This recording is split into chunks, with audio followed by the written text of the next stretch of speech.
কিছু ইউটিউবার আছে, তাদের অবস্থা থেকে যেটা মনে হচ্ছে পদে আগুন শুধু লাগে নাই, আগুনে কয়লা হয়ে ওই যে কয়লা যেন ফাইটে যায় না, ওদের পাশা এরকম লাল হয়ে ফেটে আছে এই অবস্থা। হ্যাঁ, ওটা কাপড় যদি উদাম করেন না, উদাম করলে দেখবেন ওই অবস্থা হয়ে আছে।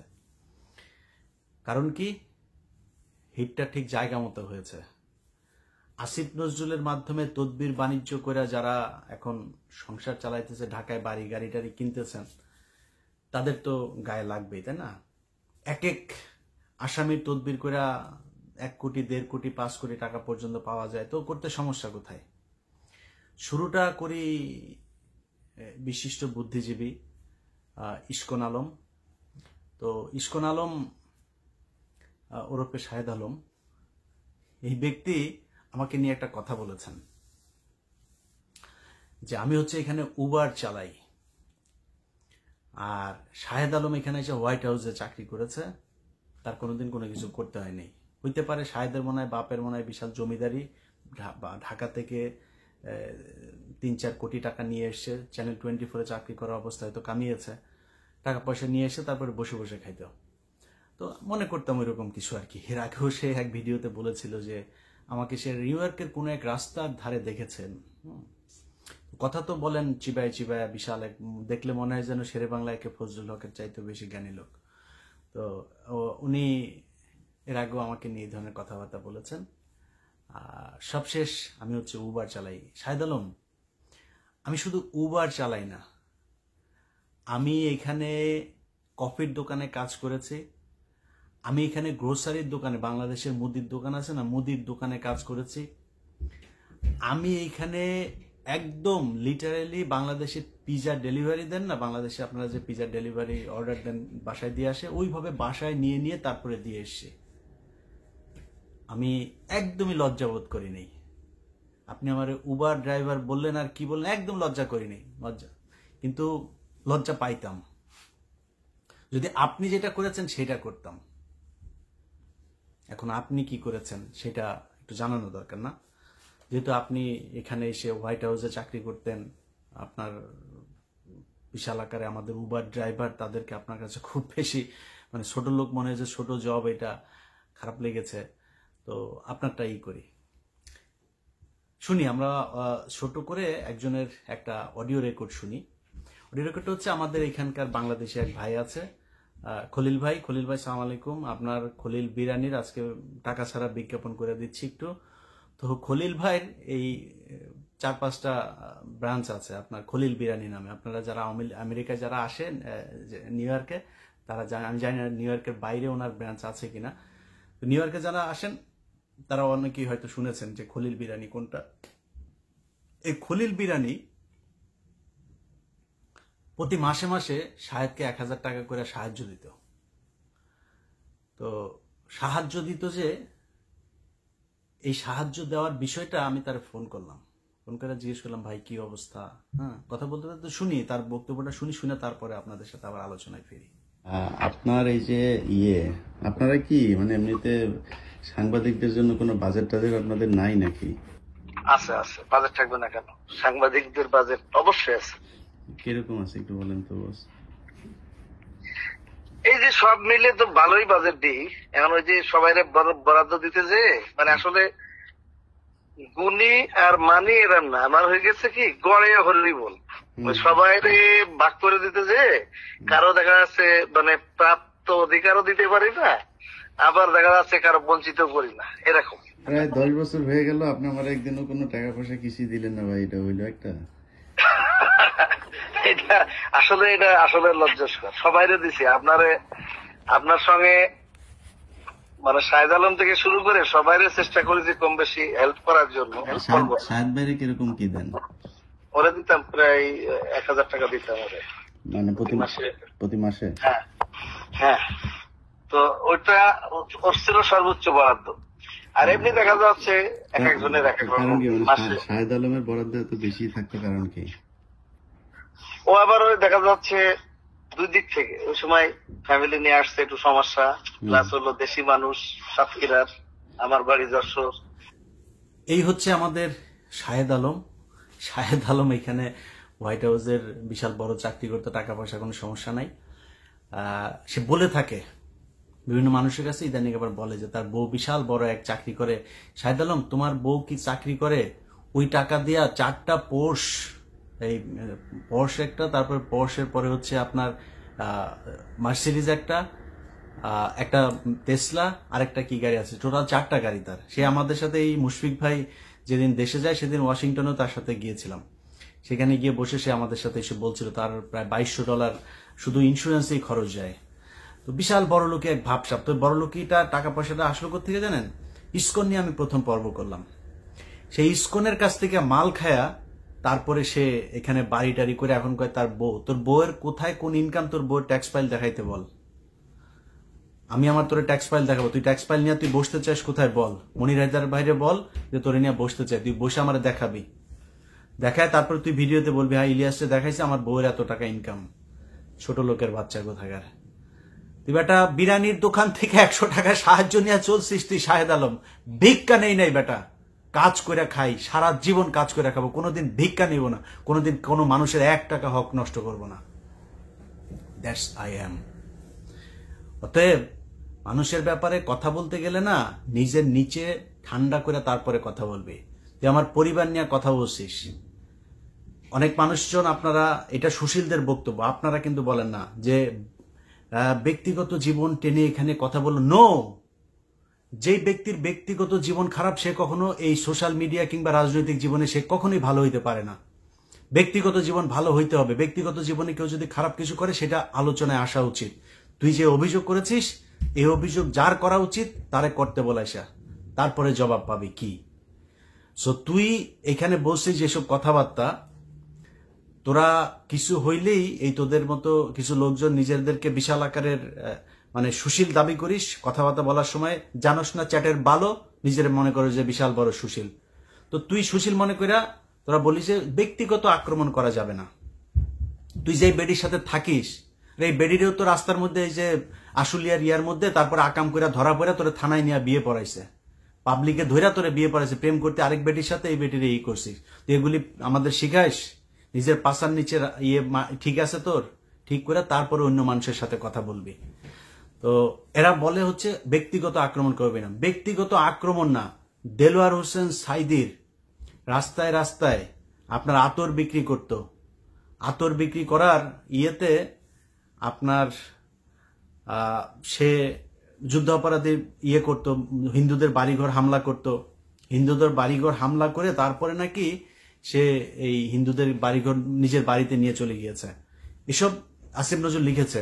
শুধু যে লিখেছে তা না, আসিফ নজরুলের এই লেখা আন্তর্জাতিক অপরাধ ট্রাইব্যুনালে এভিডেন্স হিসাবে সাইদি সাহেবের মামলায় ব্যবহার করা হয়েছে।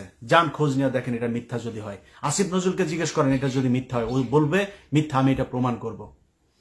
সো দেলোয়ার হোসেন সাইদির যেই হত্যাকাণ্ড, যে বিচার, এই বিচার যদি নাকি আবার পুনঃতদন্ত হয়, এই বিচারের যদি আবারও নতুন করে কোনো প্রক্রিয়া শুরু হয়, আসিফ নজরুল সেটার আসামি হবে।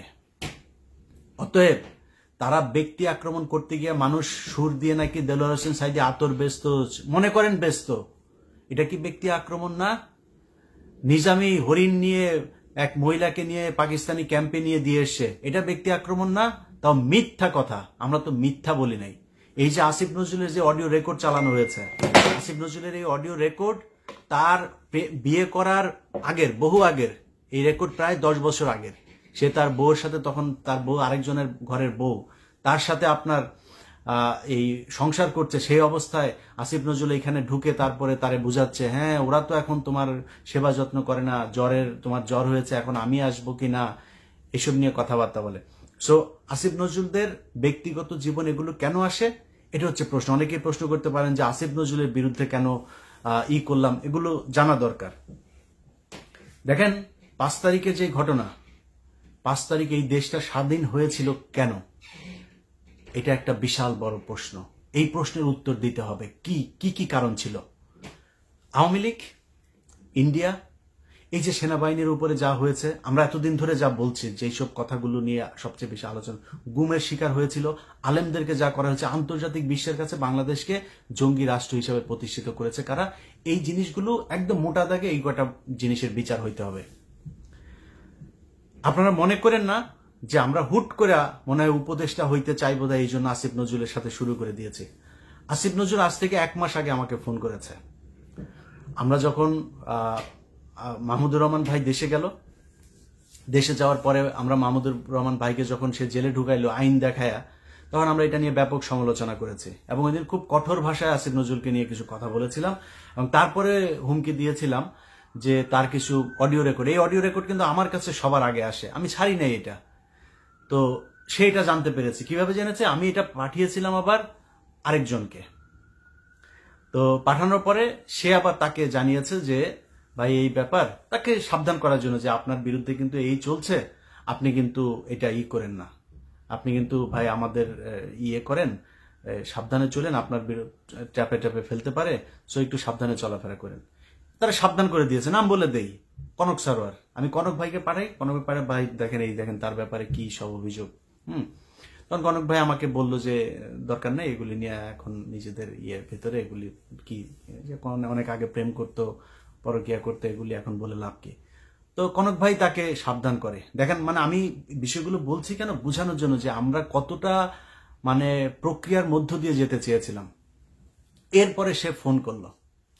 ফোন করার পরে আমি বললাম, আমার বললো যে ইলিয়াস কি হয়েছে ভাই, আপনি আমার পিছনে কেন লাগলেন ইলিয়াস, এই সেই, হ্যাঁ সুন্দর করে কথাবার্তা বললো। তা আমি ফোন করেছে, যেহেতু ফোন আবার করেছে বলি, ধরেন মনির হায়দার ভাই তার বাসায় গিয়েছে, মনির হায়দার ভাইয়ের নাম্বার থেকে তারপরে তাকে ধরিয়ে দিয়েছে যে ইলিয়াস আসিফ ভাই কথা বলবে। তো আমি নিয়ে কথা বললাম। তখন আমারে জিজ্ঞেস করলো কি সমস্যা, কি ভাই বলেন, কি কি হয়েছে, কি লাগবে কি, আপনি তো এইভাবে আমাদের বিরুদ্ধে লাগলে এইভাবে মানুষের ভেতরে একটা যায়, চলেন মিলেমিশে কাজ করি, দেশে আসেন, কি সমস্যা, কালকে শুনলাম আপনার পাসপোর্ট নাকি অনেকদিন ধরে পড়ে আছে, আপনি লাইভে বলছেন, এটা ঠিক করে দেই। তা আমি বললাম যে স্যার আমার পাসপোর্ট আমার লাগবে না, আপনি যদি পারেন আমার আপনার আমি পাসপোর্টের, সে আমার কাছে রিসিপ্ট চাচ্ছে। তা আমি বলছি স্যার আপনার যে পাসপোর্টের রিসিপ্ট আমি দিয়ে দেই, আপনি যদি পারেন তাহলে পাসপোর্টটা আটকায় রাখেন, আমি এসবির কাছ থেকে পাসপোর্ট নিয়ে আসবো। তো এই হয়েছে তার সাথে আমার কথা। এখন এই কথার পরে তাকে সেদিন শেষ যেটা হয়েছে যে স্যার আপনাকে আমরা অনেক পছন্দ করি, অনেক ভালোবাসি, আপনি 5 তারিখের আগে আপনাকে যে হিসাবে জানতাম আপনার কাজগুলো যেন স্যার ওই রকমই হয়। এই হলো তার সাথে ওই দিন আমার ফোন আলাপের শেষ। তার 3 দিন পরে সে ফারুকীকে উপদেষ্টা বানিয়েছে। এবার বলেন তার সাথে মিলেমিশে কাজ করব কিভাবে? যেই হোক, আসিফ নজরুল তো বিশাল পাওয়ারফুল না, বলতে পারেন যে ডক্টর ইউনূসের প্যারালাল একটা মানে পাওয়ার সে এখন প্র্যাকটিস করছে। তো আসিফ নজরুলের মতো একটা লোক যদি আমাকে ফোন দেয়, আমার সাথে সে নিজের থেকে কথা বলতে চায়, আবার ওই দিন এটাও বলেছে, নাম্বার দিল আমাকে, নাম্বার দিয়ে বলল যে ইলিয়াস, নাম্বার অবশ্য তার আগেই দিয়েছে, মনির হায়দার ভাই আরো প্রায় 10 দিন আগে দিয়েছে, ওই রেকর্ড নিয়ে যখন কথাবার্তা হয়েছে তারপরে আমি ফোন করি নাই তারে, সেই পরে এই মনির হায়দার ভাইকে দিয়ে ফোন করায়। তো মনির হায়দার ভাই চেয়েছে যে সম্পর্কটা ভালো হয়ে যাক। এখন আসিফ নজরুলের যখন ফারুকীকে করলো, এরপরে তো আর কোনো কথা নাই।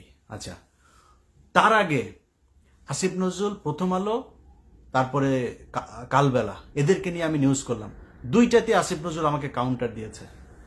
ভাই অনেক মানুষজন আমাকে ফোন করে বলেছেন, অনেক পলিটিশিয়ান, সবার আগে মাপ চাই, আমি জামাতের আমিরের কাছে মাপ চাই, ওনাকে আমি খুব সম্মান করি, উনি আমাকে না করেছিলেন দ্বিতীয় পর্বটা দিতে, কিন্তু মাননীয় আমির আসলে আমার কিছু করার ছিল না, কারণ এই বিষয়টা মানুষকে জানানো দরকার ছিল। আসিফ নজরুলের প্রথম পর্ব যাওয়ার পরে অনেকেই বলেছে যে এটা কাল্পনিক, এটা বর্ণনা, এই বর্ণনার মধ্যে কোনো প্রমাণ নাই, তখন তথ্য প্রমাণ সহ দিলাম দ্বিতীয় পর্ব, এটা দেওয়ার দরকার ছিল তাই দিলাম। এর বাইরেও ভিপি নুরুল হক, নূরটুর সহ আরো অনেক পলিটিশিয়ানরা ফোন দিয়েছেন, ভাই এগুলো নিয়ে এখন আলাপ না করলে হয় না। তো আমি তাদেরকে একই কথা বলছি, আমি কিন্তু যা কথা বলছি আমি সোশ্যাল মিডিয়াতে আমার এই রেকর্ড থাকবে, সো আমি সব কথার জন্য দায়িত্ব নিয়ে বলছি। আমি সবাইকে একটা কথা বলেছি যে ভাই আমাকে কিন্তু মানে আপনি অন্য সবার মতো করে কথাবার্তা বলে আপনাদের সাথে গিয়ে কাজ করব ওইখানে করতে পারবেন না। আমার কয়েকটা পয়েন্ট আছে, ওই পয়েন্ট যতদিন না হবে, যদি তারেক রহমান গিয়েও যদি আমার এইটার বিরুদ্ধে করে, আমি তারেক রহমানের বিরুদ্ধে কথা বলবো। অতএব সেটা কি, সেটা হচ্ছে বিডিআর এর জওয়ানদের সবাইকে ছাড়তে হবে। বিডিআর এটা নিয়ে হত্যাকাণ্ডের বিচার হইতে হবে। 21শে অগস্ট গ্রেনেড হামলা, এটা বিএনপির তারেক রহমান সহ সবাইকে অব্যাহতি না, ওই মামলার পুনঃ তদন্ত হইতে হবে, ওইটা নতুন মামলা হবে। এটা কারা করেছে সেটা আমাদের জানা দরকার। আমি তারেক রহমানের কাছে অনুরোধ থাকবে, আপনারা এটার অনুসন্ধান করেন। আপনিও জানেন এটা কারা করেছে, আমার কাছে ওটার সব তথ্য প্রমাণ আছে, আমি সেটা নিয়ে কাজ করছি। এই কয়েকদিনের ভেতরে ওটার ভিডিও দেখবেন আপনারা। অতএব আপনি 21শে আগস্ট বিডিআর হত্যাকাণ্ড, তারপরে উদিচি, নারায়ণগঞ্জ বোমা হামলা, যেই ঘটনা, শাপলা চত্বরে যে হত্যাকাণ্ড, এগুলো সব বিচার হইতে হবে খুব দ্রুত। এটার ব্যাপারে কমিশন গঠন করে এগুলোর ব্যাপারে কাজ করতে হবে। আজকে 2024 সালের ডিসেম্বর মাস, আমি বাংলাদেশের মানুষের সামনে ভিডিওতে বলে যাচ্ছি, বিডিআর হত্যাকাণ্ড নিয়ে কমিশন গঠন করবে না তারা। অতএব এই যে মানে আপনার কোনো কিছুই যে হচ্ছে না, মানে ইন্ডিয়ার ব্যাপারে সব জায়গায় চুপ, সব কিছুতে কাজ চলছে, এটা চলছে ওটা, ইন্ডিয়ার ব্যাপারে সবকিছু চুপ। বিডিআর এর জওয়ানরা এখন পর্যন্ত জেলখানায় কেন থাকবে, কাকে খুশি করার জন্য? এটার জবাব আসিফ নজরুলকে দিতে হবে। তো সব এই রাজনীতিবিদ থেকে শুরু করে যারা যারা ছিল সবাইকে আমি এক কথাই বলেছি যে ভাই, আমি আসিফ নজরুলের প্রতি আমার ব্যক্তিগত কোনো ক্ষোভ নাই, আমার রক্তের গ্রুপ কিন্তু ইন্ডিয়া নেগেটিভ। সো আমি ইন্ডিয়ার ব্যাপারে কোনো কম্প্রোমাইজ করবো না। ইভেন শেখ হাসিনাকে যদি আমি প্রমাণ পাই, তথ্য পাই, ওটা দেওয়া সম্ভব না, ফেরাউন ওইটার হেদায়েত হওয়ার দিন শেষ। কিন্তু কথার কথা বলছি, শেখ হাসিনাকে যদি প্রমাণ পাই ও ইন্ডিয়ার বিরুদ্ধে কাজ করছে, আমি শেখ হাসিনার পক্ষে কাজ করব। এটা শেখ হাসিনা ক্ষমতায় থাকতেও বলতাম, এখনো বলছি। অতএব আমার সমস্যা হচ্ছে ইন্ডিয়া। এই দেশের যত সমস্যা, সব সমস্যার মূল হচ্ছে ইন্ডিয়া। যত কিছু সমস্যা, সব সমস্যা ইন্ডিয়া বাধায়। অতএব তাদের এটার বিচার করতে হবে। কারা কারা, কোন কোন সেনাবাহিনীর অফিসার, সেনাবাহিনী এদেশে বিচারের ঊর্ধ্বে না, তাদের বিচার করতে হবে। কোন কোন সেনাবাহিনীর অফিসার এই গুমের সাথে জড়িত ছিল? শুধুমাত্র জিয়াউল হাসান আর ওই ক্যাপ্টেন সোহেল, এই দুইজন সব হত্যাকাণ্ডের সাথে জড়িত না, আরো অনেকে আছে, তাদেরকে ধরতে হবে। প্রথম আলো, ডেইলি স্টার, কালবেলা সহ যেসব সাংবাদিকেরা এই গত 15 বছরে আলেমদেরকে জঙ্গি বানিয়েছে, পুরো বাংলাদেশকে সারা পৃথিবীর সামনে জঙ্গি রাষ্ট্র বানিয়েছে, তাদের বিচার করতে হবে, দ্রুত তাদেরকে ধরতে হবে। এইটা ছাড়া শাক দিয়ে মাছ ঢেকে ইলিয়াসকে আপনাদের সাথে কাজ করানো যাবে না, কখনোই যাবে না। কত কোটি টাকা দিবেন আপনি আমারে বলেন আমি উবার চালাই? আরে বেটা, উবার চালাই, সমস্যা কোথায়? তোর মতো ভিক্ষা করি রে, তোদের মতো চুরি করি, চুরির টাকা আমার পকেটে ঢুকাই। ওইটা ঢুকাইলে তোর হাসিনা মার সময়ে তোর বাপের এখানে বাড়ি থাকতো, তাও নিউ ইয়র্কে না, ক্যালিফোর্নিয়ার সবচাইতে টপ ক্লাস জায়গায় বাড়ি থাকতো। জায়গার নাম বলতে বলেছে, কই কিনবেন ওই জায়গার নাম বলেন। ইলিয়াস বিক্রি হওয়ার জিনিস না। আমার কথা বলায়, আমার স্টাইলে আমি কথা বলি, আমার কথায় কারো পছন্দ হইতে পারে, না হইতে পারে, কোনো সমস্যা নেই। কত মানুষ ভাই কত কিছু বলতেছে, এত কিছু শোনার টাইম আছে নাকি? ফেসবুকে একজন মেসেজ পাঠিয়েছে, কারণ আমি ফেসবুকের মেসেঞ্জারে খুব কম যাই। একজন মেসেজ পাঠিয়েছে, হঠাৎ করে দেখি যে মানে শেষ মেসেজ মানে বিশ্রী গালাগালি করেছে, এটা মুখে উচ্চারণ করছে না, বিশ্রী গালাগালি। কিরে ভাই, আমার ফেসবুক ফ্রেন্ড গালাগালি করলো কে? একটু উপরে যায় দেখি সে আরো প্রায় মানে 1-1.5 বছর ধরে আমার বিভিন্ন সময় মেসেজ পাঠায়। আমি আসলে মেসেজ তো চেক করার সময় পাই না ভাই, আমার এত মানে সময় নাই। এখন আমি কি করবো? আপনি আমার কাছ থেকে জোর করে যদি মনে করেন একজন ফোন করেছেন আমি ধরতে পারিনি, একজনের সাথে ফোন করে ভাই আপনাকে একটু পরে কল দিচ্ছে, বা একজনের সাথে কথা বলছে, আরেকজনকে বলছে, আরেকজন কল করেছে আরেক ফোনে, বলছে ভাই একটু পরে কল দিচ্ছি, ওনার সাথে 1 ঘন্টা কথা বলেছে, ভুলে গিয়েছে এর আগে কে কল করেছে, আমি কল করতে পারিনি। এইটুক কমন সেন্স থাকার দরকার যে আমার মতো একটা জায়গায় বসে অনেক গুরুত্বপূর্ণ মানুষজনের সাথে কথা হয়, অনেক গুরুত্বপূর্ণ কাজ করি, একা মানুষ। অতএব আমার ব্যস্ততার বিষয়টা আপনার মাথায় একটু থাকা উচিত। সেই ব্যক্তি আমাকে আগে মেসেজ পাঠিয়েছে, ভাই আপনাকে অনেক ভালোবাসি, ভাই আপনার সাথে কথা বলতে চাই, ভাই প্লিজ ফোনটা একটু রিসিভ করেন, প্লিজ একটু মেসেজটা রিপ্লাই দেন। সব শেষ লিখেছে, যা জঘন্য গালাগালি সব দিয়েছে।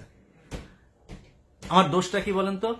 আমার দোষটা ওই লোকের মেসেজ আমি দেখি নাই, ওই লোককে আমি মেসেজ রিপ্লাই দেই নাই, এটাই হচ্ছে দোষ। এরকম কত মানুষ কত দিক থেকে কত কিছু। ভাই আমি তো পলিটিক্স করব না, আমি বিপ্লব করতে এসেছি।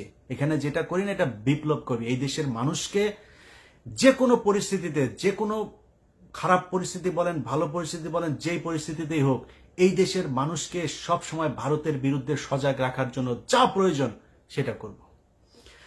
আমাদেরকে কেনা যাবে না। এখন আপনারা যদি কিনতে না পাইরা তারপরে যদি নাকি আমাদের বিরুদ্ধে যা মনে চায় তাই বলেন, কিছু করার নাই তো। আপনি যদি আজকে ধরেন একটা জিনিস, আপনার সাথে আমার মানে মতের পার্থক্য থাকতে পারে, সেই মতের পার্থক্য থাকার কারণে যদি নাকি কেউ মনে করে যে আপনি আমার বিরুদ্ধে কথা বলবেন, আপনি আমাকে যা মনে চায় তাই করবেন, কিছু করার নাই তো। কিছু করার আছে? আপনি আমার বিরুদ্ধে 2টা ভিডিওতে কথা বললেন, ভাই আমার যদি কোনো কিছু খারাপ থাকে বলে দেন, সমস্যা নেই। কিন্তু একটা জায়গায় মাথায় রাখেন, আমাকে বিএনপির লোক বলে হইলো শিবিরের লোক, আর শিবিরের লোক বলে ও হইলো বিএনপির লোক। আমার আওয়ামী লীগ বলে না কিন্তু কেউ। আমার বলে আমি উবার চালাই, কিন্তু আমি অসৎ এটা কিন্তু বলে না। আমার অনেক অবৈধ টাকা আছে এটা কিন্তু বলে না। That's what I want. অতএব আপনি আমারে যদি মনে করেন আমারে খারাপভাবে উপস্থাপন করছেন, আপনি ইনডিরেক্টলি আমাকে উপকার করছেন। আপনার আছে না, 2 টাকায় বিক্রি হওয়া, তোর মাসে মাসে বিরানির থেকে ভাগ নেওয়া। শাহেদ, তোর বাপ ইশরাককে যা জিজ্ঞেস কর, তোর ইশরাক বাপেকে যা জিজ্ঞেস কর, ভাই ইলিয়াসের কোভিডের পরপর আপনাকে করছিল, গেছিলেন, যা চেয়ারম্যান মহোদয় বলছিল যে ইলিয়াস বোধহয় সমস্যা আছে, তো ওরা একটু দেখে টেকে আইসো। তো চেয়ারম্যান বলছে যেহেতু ইশরাককে, উনি আসছেন আমার সাথে দেখা করতে, যে ইলিয়াসের সাথে যেন দেখা করে আসি। তো ইশরাক ভাই মনে করছে যে ইলিয়াস ভাইয়ের সাথে দেখা করে কি করবো, তো ইলিয়াস ভাইয়ের একটু উপকারও করে যায়, একটু আর্থিকভাবে কিছু যদি লাগে। তো ইশরাক ভাই টাকার খাম একটা নিয়ে আসছে, নিয়ে আসা মানে ভালোবাসা, যা বলছে এটা কিন্তু কোনো অভিযোগ করছে না, ভালোবেসে তারপরে ইশরাক ভাই এসে বলছে, ইলিয়াস ভাই আপনি তো নানান সমস্যার ভিতরে আছেন, তো করেন, এটা রাখেন। তোর বাপের যা জিজ্ঞেস কর, তোর বাপ দিতে পারছে কিনা, যা তোর ইশরাক বাবাকে গিয়া জিজ্ঞেস কর, ভিডিওতে কথা বলছে। তোর বাপকে এত সহজে কিনা যায় না, অনেক কষ্ট করে থাকে এইখানে, যদি প্রয়োজনে এখানে বহুত টাকা লোন হয়েছে, আমি বহুত টাকা লোন হয়েছে, আস্তে আস্তে শোধ করেছি, সেটা আবার দাঁড়িয়েছি, উবার চালায়া, কফি বিক্রি করা, পিজা ডেলিভারি দিয়া, অনলাইন বিজনেস করা, ইউটিউবে টাকা দিয়া, নানান ভাবে করেছে। আল্লাহ যেভাবে রেখেছে না, অনেক আলহামদুলিল্লাহ ভালো আছে। তো তুই মানুষের নিয়ে কথা বলতে গেলে ধর এই যে মানে ভিক্ষা করা, যদি নাকি কি বলে কাজ করে খাওয়া, এটারে নিয়ে যদি নাকি তুই মানুষকে ভুল বুঝাইতে চাস, মানুষ তো বুঝবে না।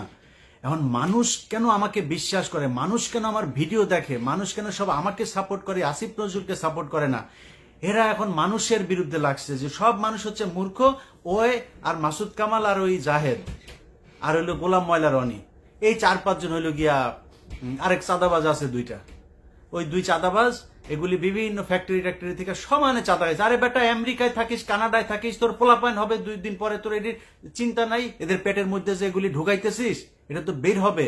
তোদের মতো এরকম এই ধরনের এই সোকল্ড এই টাকা পয়সাওয়ালা লোকজনের পোলাপান রে, ওই ঢাকা যখন কিনা 21 টিভিতে চাকরি করতাম, তখন মা দিবস, বাবা দিবস এগুলোতে যাইতাম বৃদ্ধাশ্রমে, সব তোদের মতো পয়সাওয়ালা লোকের পোলাপান থাকে।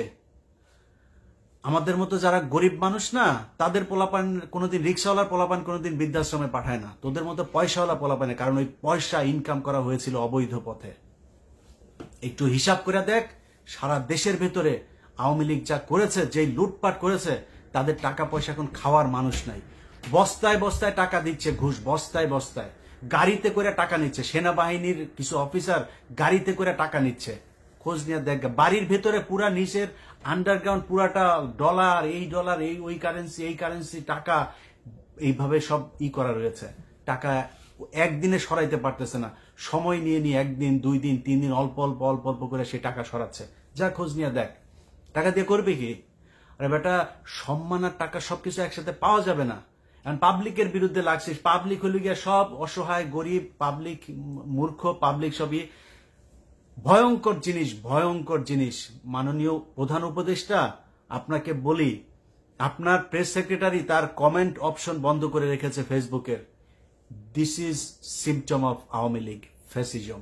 অতএব ওরে বললেন যে যেদিন জনগণের ভয়ে কমেন্ট অফ করতে হবে, সেদিন ইলিয়াস মানে পুরানা 100% আসিফ নজরুলের ফেসবুকে যায়, ইউটিউবে যায়, যান কমেন্ট পড়েন, আর আমার কমেন্ট পড়েন।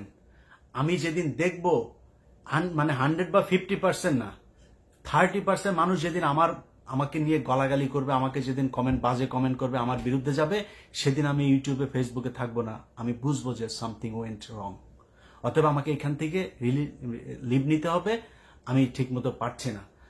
আপনি যেটা বলছেন, আমি আপনাদের অনেকের যারা কিনা মানে এই মাসুদ কামাল আর জায়েদ টেকদের মতো উপদেষ্টা হওয়ার জন্য আসিফ নজরুলের জাঙ্গা ধরে একটু কামড় দিয়া চিপ দিয়া জাঙ্গার নিচের ঘাম টাম খাওয়ার জন্য বসে আছেন, আপনাদেরকে বলবো যে আপনারা ওগুলি করতে থাকেন। কিন্তু অন্য মানুষ যারা কিনা আমাকে আরো আমার পক্ষের মানুষজনও তো আছেন, তাদের অনেকেরও আমার সাথে ফোনে বা তারাও সোশ্যাল মিডিয়াতে কথা বলে, আমি কাউকে বলি নাই, একজনকেও বলি নাই যে আমার পক্ষে আপনি একটা ভিডিও বানাই দেন, আমার পক্ষে কাউকে বলি নাই।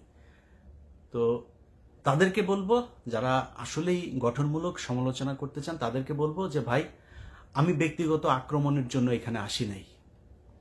ব্যক্তিগত আক্রমণ তারা করেছে, তাদের ব্যক্তিগত আক্রমণে এই গেল 15 বছর খালেদা জিয়ার বিরুদ্ধে ব্যক্তিগত আক্রমণ হয় নাই।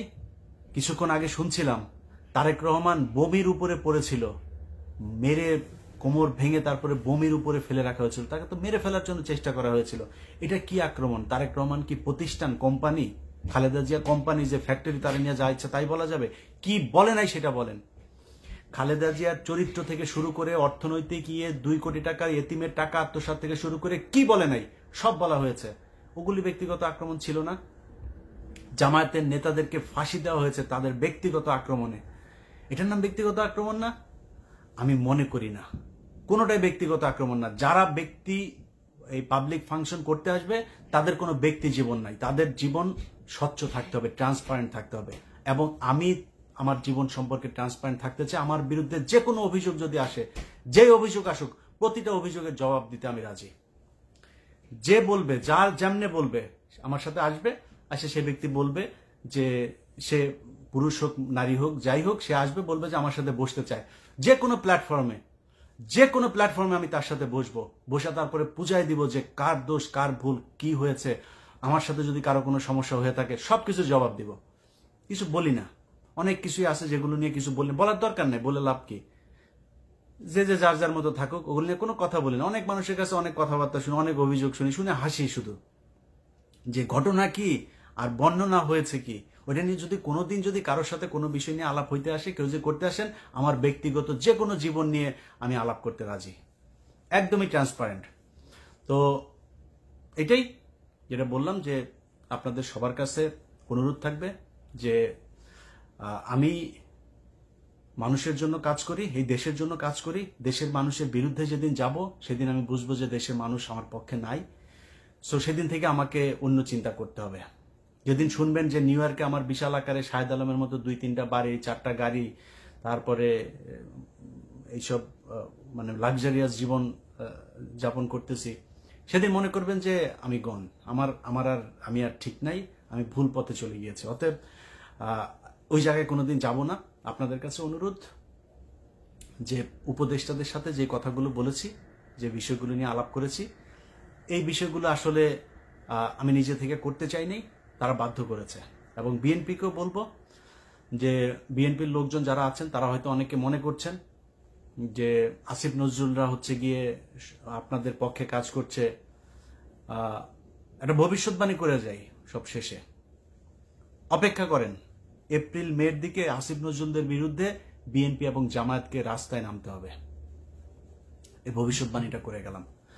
তো তারা কি করবে, আসিফ নজরুলরা কি করবে? আসিফ নজরুলরা এখন ইন্ডিয়ান লবিং মেনটেন করছে, এবং তারা ইন্ডিয়াকে দিয়ে আপনার এই প্রশাসনের সব জায়গায় তাদের লোকজন বসাচ্ছে।